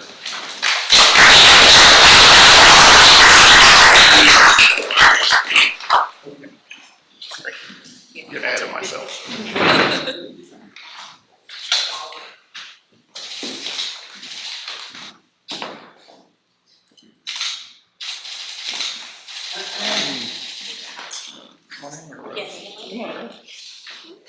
Why would you not? Oh, yeah. Thank you,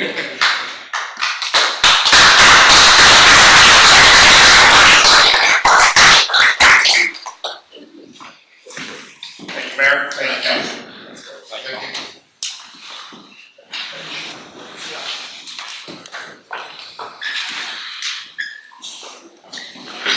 And with that, we'll move over to 1.1, citizens' comment. Any citizen who desires to address the city council on a matter not included on the agenda may do so at this time. The city council may not deliberate on the items presented under this agenda item.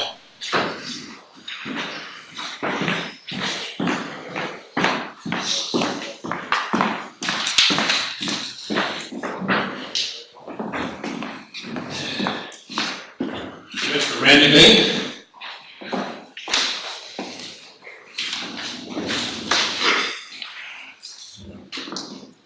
We'll give you 3 minutes here. 3 minutes, thank I think they only gave you 2 down in Delta, didn't they? No, they do 5 minutes. Oh, okay. Mr. Mayor and the city council members, my name is Randy Bean. I am not a resident of the city of Lampasas. I live out in the country, but I am a resident of the county.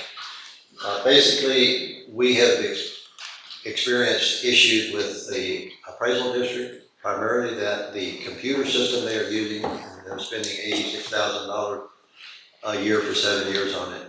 It is not doing the job that it needs to do. So we found issues that need to be addressed, and my presentation to you right now is just FYI, information. So I'm going to read you a prepared statement because I don't remember everything I should.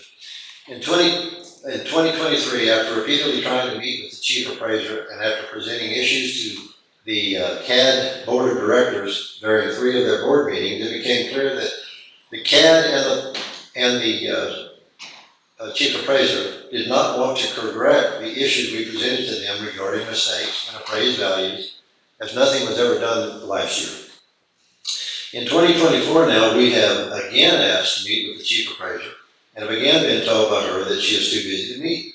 After attending the 3 board meetings last week related to the CAD budget and observing all that took place, I am convinced that we have exhausted our efforts to resolve the CAD issues internally with him. Thus, it has become past time to seek another course of action, and the time now is going to be to ask for an investigation of the CAD. The 2024 issues include incorrect valuation of rural and city properties, with possibly half of the citizens of the city of Lampasas being overappraised. I repeat that. It is possible that half of the citizens, residential property is overappraised. The other issues that we have seen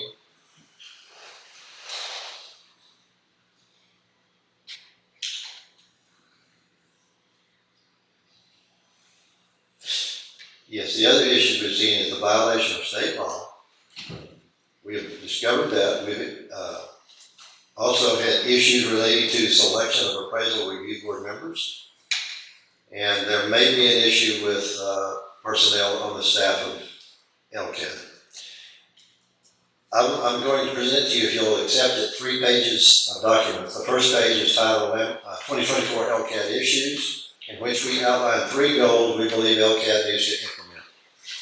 Then on pages 2 and 3, they're titled 2024 LCAD Issues and Needed Changes, and they list solutions, improvements, explanations, and questions that would improve customer relations and hold the CAD accountable to property owners. At the bottom of page 3, specific reference to state law is provided, which discusses the failure of the CAD to adhere to state law. The purpose of my presenting this information to the City Council is to ensure your awareness and your constituents' awareness of serious issues within the CAD. Let's add 2 more minutes. I'm almost finished. If you wish to obtain more information regarding these issues, my contact information is listed at the bottom of page 1. If you have land or you know of anybody with land that is 1.0 acres or less in the city of Lampasas that is valued at more than $60,000 an acre, we need to talk, because it should not be. The land schedule they have come out with for 2024 says 60,000 is the max per acre. So with that, can I present to you this? Okay, I'll give you this document. If I give each one of you one. Thank you, sir. Just 3 pages.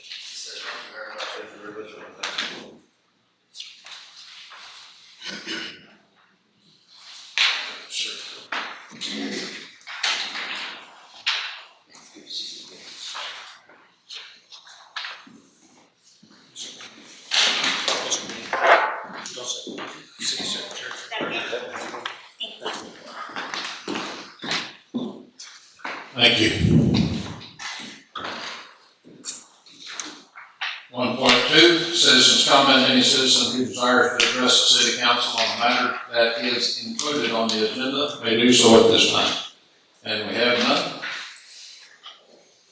Discussion and possible action concerning the approval of minutes for regular city council meeting held on June 10th, 2024. I see no changes, I move to approve the agenda. Second. Approve the minutes. All in favor? Aye. Discussion and possible action regarding the second reading of the ordinance to amend Appendix A, Fee Schedule, Chapter 38, Fire Prevention and Protection, Article 1, Mitigation Rates, repealing any inconsistency in provision, providing and establishing an effective date. Recommend approval of the consent agenda. Second. All in favor? Aye. 4.0, Boards and Department Report.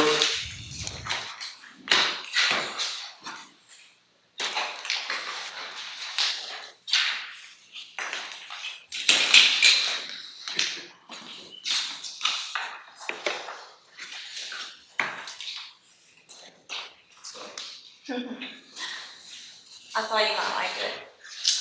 Good evening, Mayor and City Council. Tonight I will be presenting the annual Information Systems Department report. I would like to thank our city manager and city council for all the support given towards improving technology throughout all city departments. To start off, I would like to introduce our technology team. We have 2 full-time positions, the IT director, which is myself, and the systems administrator, Christy Acevedo, who has been with the city for 7 years. Additionally, we contract out with an IT consultant company that has offered various IT-related services to the city for 16 years now.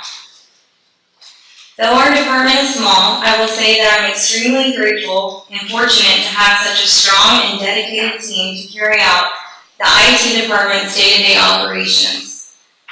Over 19 years, I have personally witnessed the growth within the IT department and the technology advancements made each year, and I couldn't do it without my team.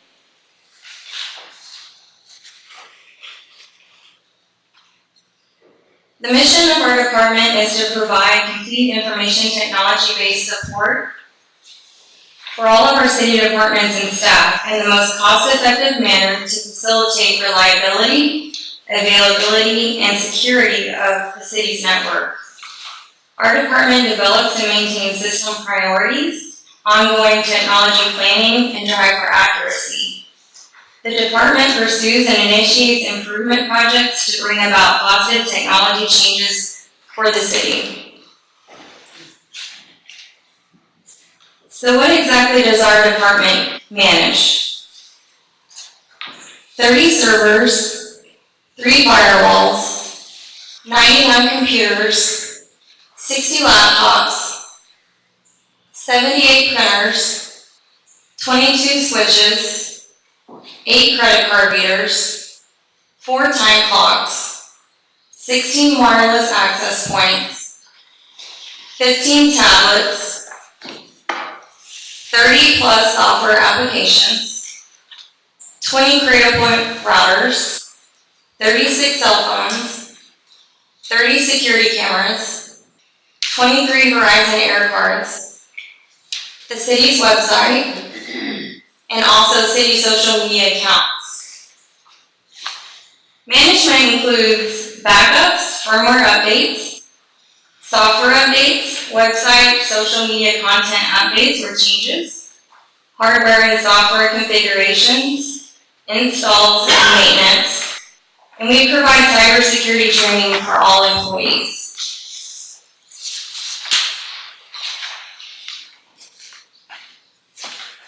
This next slide shows various comparison stats from last fiscal year compared to this fiscal year. Our help desk service tickets are down by a few from FY 22-23, but overall consistent with the last few years. The city's Facebook, Twitter, and Instagram followers have all increased from last fiscal year. And the city website had a significant amount, about 72% more website page views this fiscal year in comparison to last year. I attribute this to the abundant amount of web traffic that we saw from the solar eclipse event.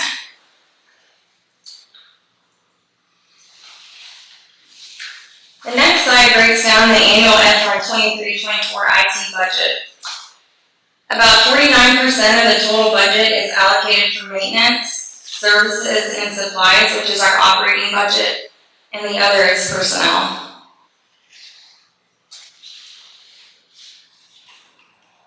Next, I wanted to highlight some of the major projects completed this fiscal year, starting with the time and attendance software project. The planning phase of this project was initially started in November of 2022, and it went live this fiscal year. This allowed staff to do away with paper timesheets and time off requests and now be able to process them electronically. Another software project was the implementation of mobile device management, MDM, on all city cell phones and tablets. Mobile device management, MDM, software allows IT administrators to control, secure, and enforce policies on smartphones and tablets. This software has allowed us to quickly set up, secure, and manage these devices. We also replaced about 10 security cameras at various city facilities that was broken or end of life. And as part of our ongoing replacement schedule, we also replaced around 20 PCs in various departments. We try to replace those every 3 to 4 years. We also had the need for internet in some locations that currently had no internet available, and at other locations we needed faster, more reliable internet services at locations not on our city network. Nextlink was able to provide us with those services at W.N. Brook Park, Campbell Park, the Parks Barn, 580 Sports Complex, Cemetery, Golf Pro Shop, Golf Maintenance Shop, Hancock Springs Pool, and Hannah Springs Pool. Out of all the locations mentioned, Nextlink was able to run structured fiber to 4 of those locations, and at the others, point-to-point wireless until all phases of their fiber build-out is complete. And they are supposed to start this fall with their next phase of fiber build-out. At that time, we will switch the wireless locations to structured fiber. Many of these locations needed reliable internet in preparation for adding security cameras in the future.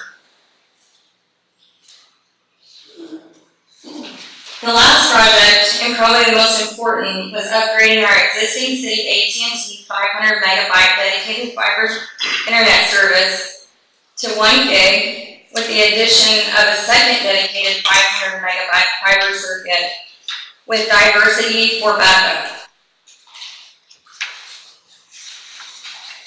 To further explain, this slideshow shows our 2 fiber routes for city fiber internet. The blue line that you see is our existing half for our dedicated primary 1 gigabyte fiber connection that goes to Austin. And the yellow line is our second 500 megabyte dedicated fiber connection that we added for backup with a diverse path to Pflugerville. This was a high priority budgeted project that we felt was necessary to keep essential city services up when AT&T fiber cuts occur. Do you have any questions?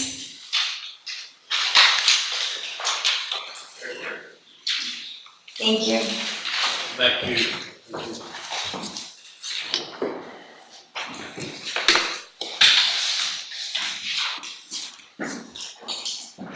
7.1, discussion and possible action regarding a lease agreement between the County of Lampasas Rodeo Association.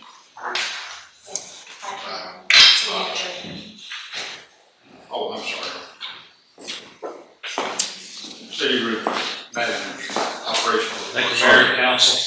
I want to dovetail just a couple things on Monica. You know, when she and I sit down, we don't talk about megabytes and technical stuff. We talk about what we've been talking about for years. 3 words: redundancy, reliability, security. And when we talk about that and protection of our assets,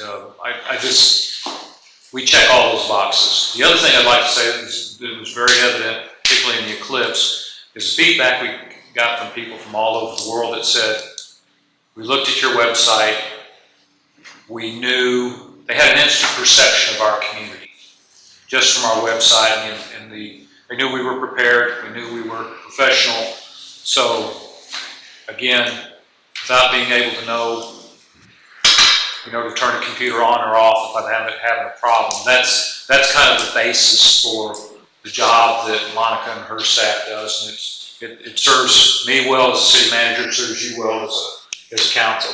Just a couple of other quick comments. Highway 281,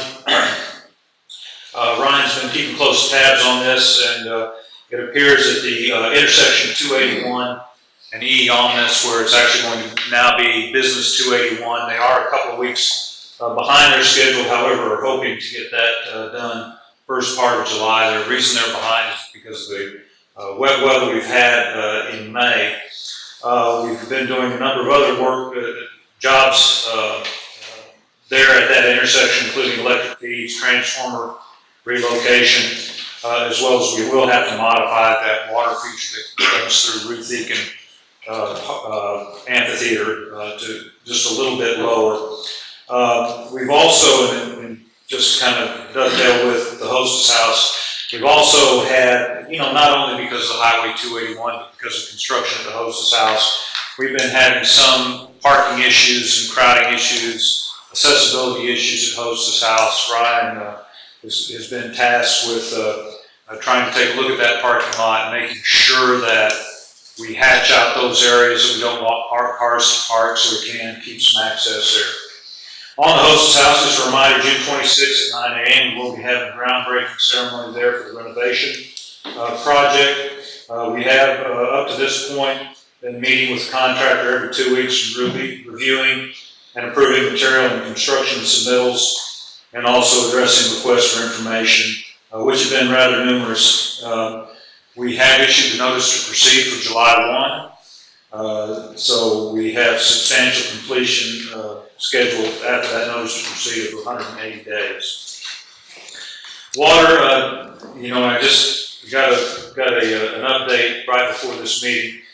But we have been hampered by the disinfection conversion of free chlorine, and we talked about the free chlorine burn, the benefits, the maintenance item to your distribution system, but we have not been getting consistent levels of free chlorine from Central Texas, Kempner, etc. So it appears that in order for us to maintain the levels of water coming through to our system, we may need to abandon the free chlorine burn. Previous burnouts, some have been successful, some have not. The ones that have been successful have been due to the coordinated and committed effort by our partners to the east. We have done our part in terms of our injection sites. However, it doesn't appear that this is the best time of year to be doing it. We may want to try again in January, February, when the water usage is a little bit less. We will remain in close contact with them, hopeful that we can have some positive results in the future. Rural transportation is, I believe we sent an email out to you at some point about the potential divide in the transportation district. More urban counties maybe wanting to form their own district, which has been vetted by TxDOT, and they indicated they can proceed. Those were primarily on the 190 corridor, Bell, Coryell, Milam counties. We had talked with Judge Hoyer about that and felt like the connection between 190 and communities to the east, as well as services and employment opportunities to the east, made it important for Lampasas to stay with that transportation corridor. We had a lot of people moving back and forth from east to west on 190, and I believe so we will be including those other counties, for example, San Saba, Llano, Mills. They're going to be absorbed by other transportation districts. So that's how it will shape out. We do not know at this point, and we'll have to maybe visit with Judge Hoyer a little bit more about, we financially participated last year to maintain a certain level of service. We don't know if that's going to come back to us again. There's some unknowns in terms of this reorganization, but we will give you information just as soon as we can get it. LEDC met on June 19th. We did discuss the 25 budget, business part. We also discussed the current board vacancy. We also discussed the postponed joint meeting with City Council, and based on availability, the LEDC board requested consideration for potentially July 15th, which is an off Monday. If that doesn't work for council, and I don't necessarily have to have an answer tonight, but if that doesn't work for council, then we'll try again and come up with a date that's a little more convenient for both boards. We are hopeful to have the budget prepared and available for council consideration at your July 17th meeting. Trash, solid waste pre-bid meeting was held on June 18th. We had 3 potential bidders there. Our current solid waste hauler, our one that was the vendor prior to this hauler, as well as a new vendor. There was some request for information related to the number and frequency of commercial services. There was a request for the date for submittal of proposal from July 2nd to July 9th. We're currently assessing, we think we'll probably notify folks that July 9th would be fine. It's not going to materially, I think, set us back at all. The contract with our current waste hauler does expire in May 2025. We think that if we get bids back or get proposals back on July 9th, it's our hope to have them in front of council at the July 22nd meeting. Happy to answer any questions. Thank you.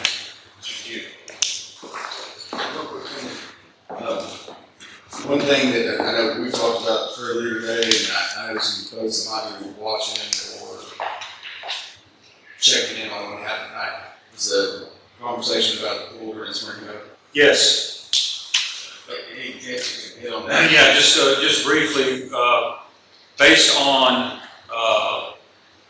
traffic as well as activities around the hostess house and the intersection of 281 and business 281 now, Chris Iker had suggested that we shut down the pool for the weekend. I think he is reassessing that.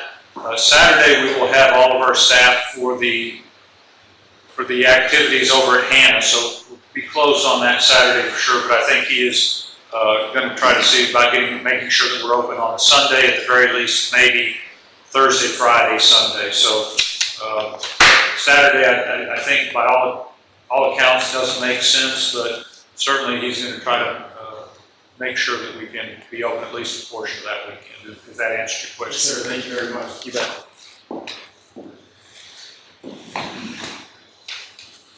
that, we'll move to 7.1, discussion and possible action regarding the lease agreement between the County of Lampasas Rodeo Association and the City of Lampasas regarding the use of 580 Sports Complex Rodeo Arena.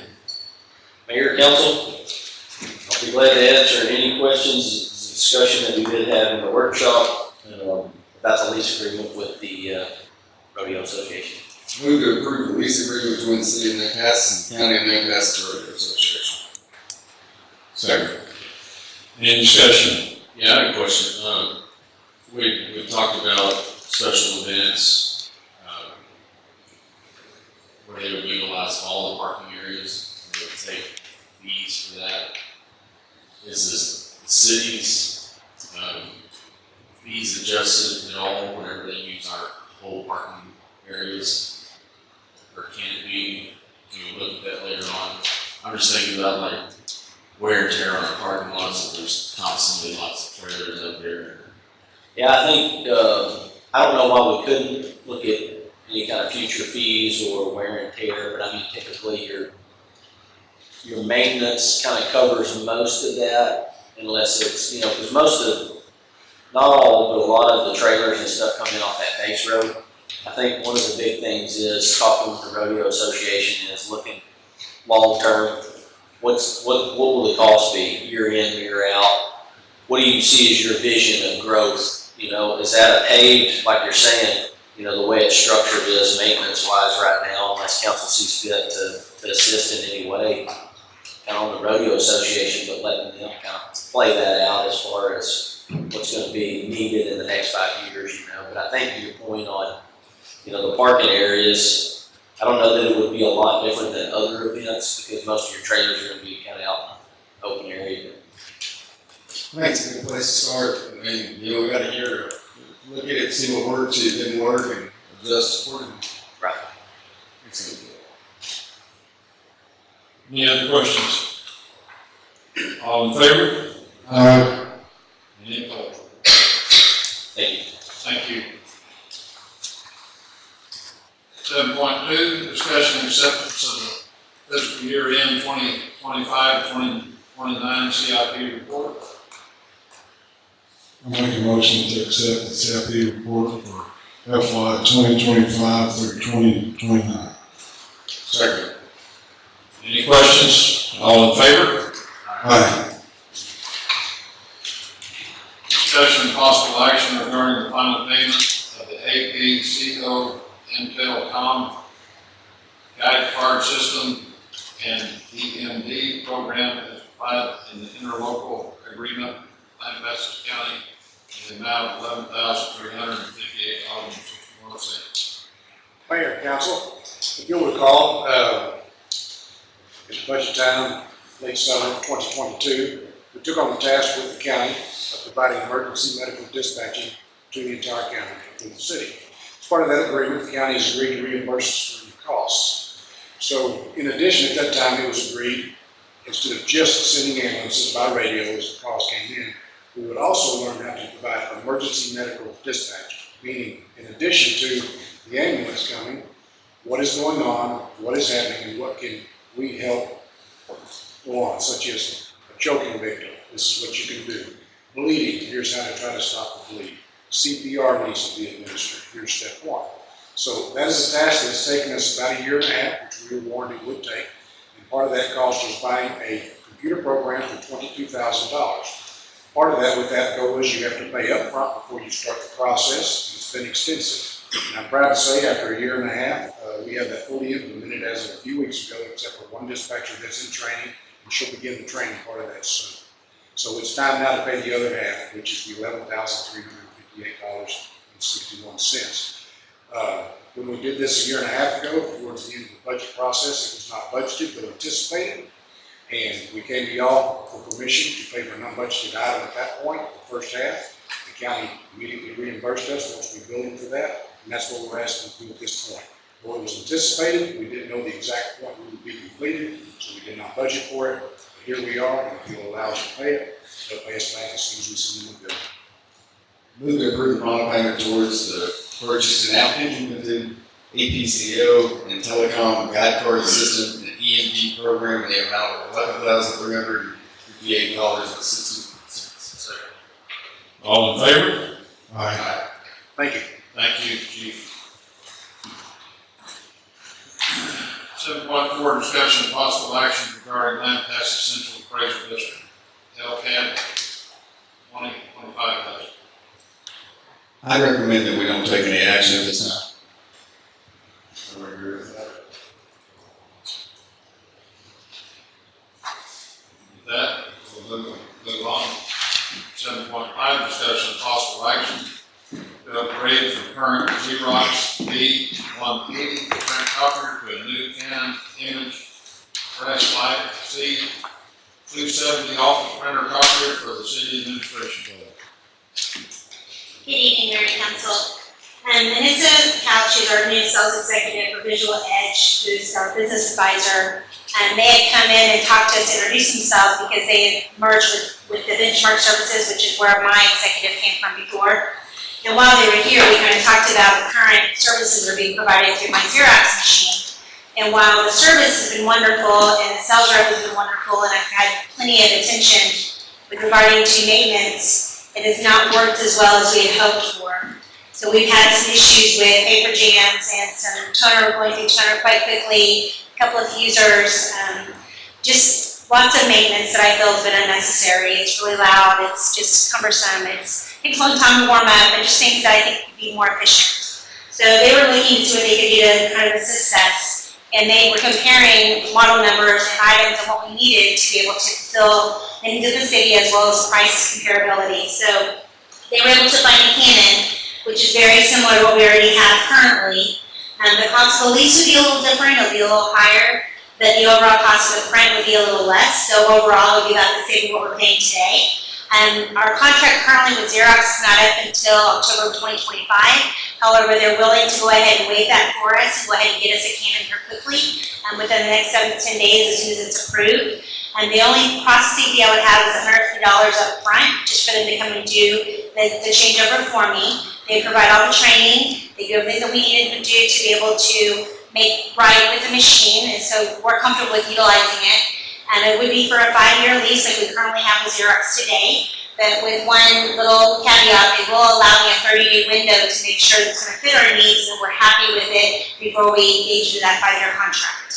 So staff is comfortable with it, we want to move forward with it as soon as possible, if that's okay with you at your discretion. But we do want to go ahead and make a motion to approve the proposal for the Canon C270 and allow the city manager to execute any required documents. Does it look like it's actually a $20 savings every month with the new plan?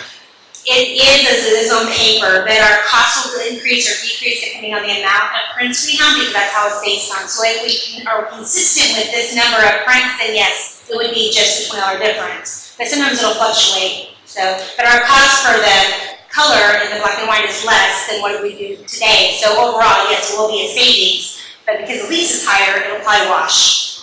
But we do have this budgeted, we budget every year for our Xerox leases, it's right at $16,500. So we would have enough to cover the price difference, even though it'll be about the same. Move to approve the proposal for the Canon C270 and allow the city manager to execute any required. Second. All in favor? Aye. Thank you. 7.6, discussion and possible action to consider appointment to fill vacancy on the LEDC board. And at this time, I'm going to nominate Mr. Charlie Prattis. Second. Thank you. I do accept the nomination. Can you do an acceptance speech, please? Accept the nomination. All in favor? Aye.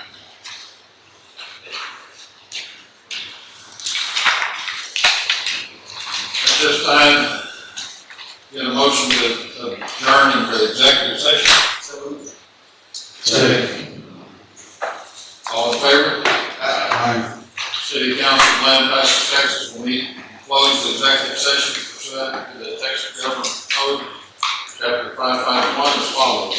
8.1, Section 551, Code 86, relating to the authority of the public power utility governing body to deliberate regarding competitive matters utility. 8.2, section 551.074, personnel matters to deliberate the appointment and employment, evaluation, reassignment, duties of the city manager and other personnel matters are allowed by Texas Government Code, chapter 551.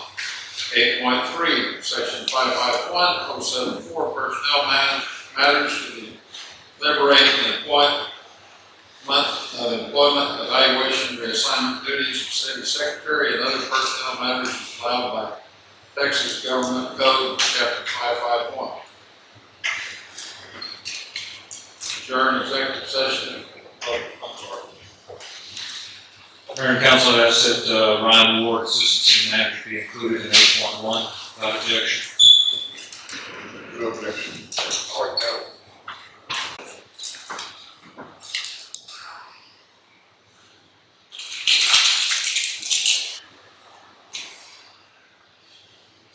All right, that's coming out of the executive session. Do I have a motion to adjourn? Motion to adjourn. Second. All in favor?